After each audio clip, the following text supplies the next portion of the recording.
All right, let's talk about something we've probably all felt. You pour your heart and soul into an affiliate marketing launch, and then it just fizzles. It's super frustrating. But guess what? It's not just bad luck. Today, we're going to break down the 5 biggest mistakes that are costing you money, and more importantly, how to fix them for good.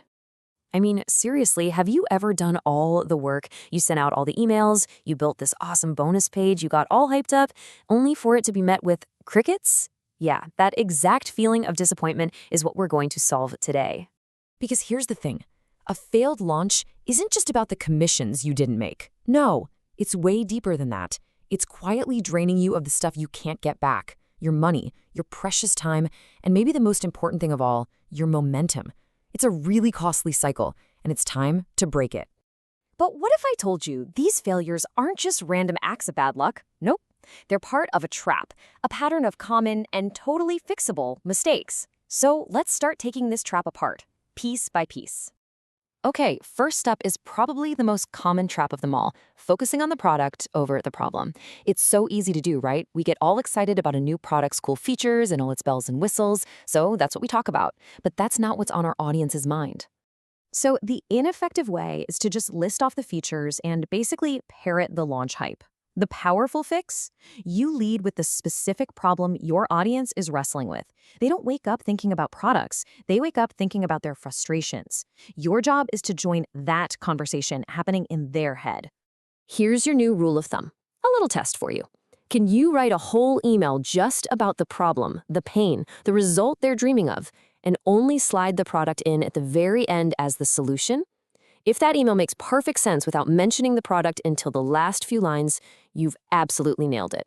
And this leads us perfectly into mistake number 2, chasing quantity over relevance. You know what I'm talking about. This is the bonus trap. We see other affiliates stacking up like 37 different bonuses, and we feel this massive pressure to do the same thing. Here's the deal. You have to stop playing that game. The losing strategy is just piling on random bonuses and creating a bunch of noise.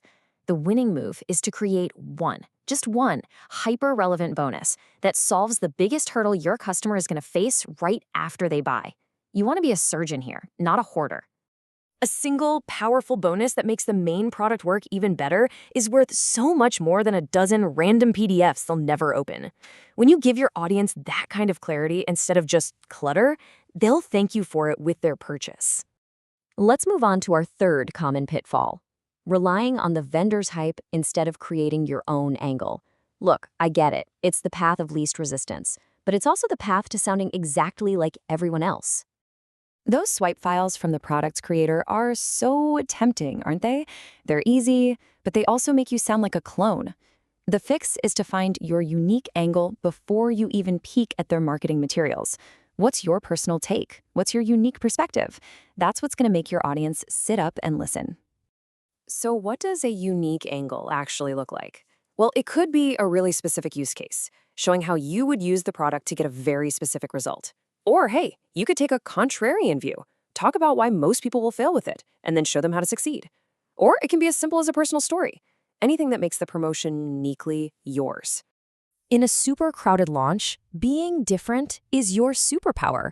Your unique perspective is what cuts through all the noise, not just trying to shout the same message a little bit louder than the next person.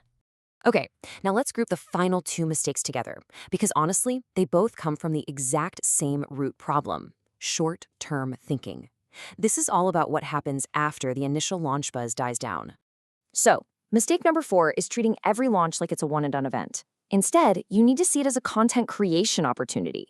Build an asset, a blog post, an email sequence that can keep working for you long after the cart closes. And mistake number 5 is just ignoring the people who didn't buy. The fix? It's simple. Follow up. These people are interested. You've got to nurture that relationship. And here's a super simple, actionable plan for how to do that. Don't just ghost the non-buyers. Send them an email with a few key takeaways from the launch. Address the common objections you heard. You can even share some alternative solutions. See, this isn't about forcing a sale. It's about building trust for the long haul. Now, look, fixing these 5 mistakes is absolutely going to improve your launches, but all of them really point to a bigger, more fundamental challenge. We have to shift our entire way of thinking away from short-term tactics and start playing the long game. At some point, you've just got to ask yourself this question. The goal isn't just to get better at jumping from launch to launch. The real goal is to build a system that generates value and income consistently, not just during some frantic 2-week promotion. This is the ultimate mindset shift. You have to ask yourself, are you a launch jacker who's constantly just chasing the next wave of hype? Or are you a business builder, someone who's creating a stable, resilient asset? The answer to that question is going to define your entire future. Because ultimately, true stability doesn't come from getting great at catching the next big wave. It comes from building something solid that provides value and earns an income even when the marketing ocean is completely calm. And that right there is the real win.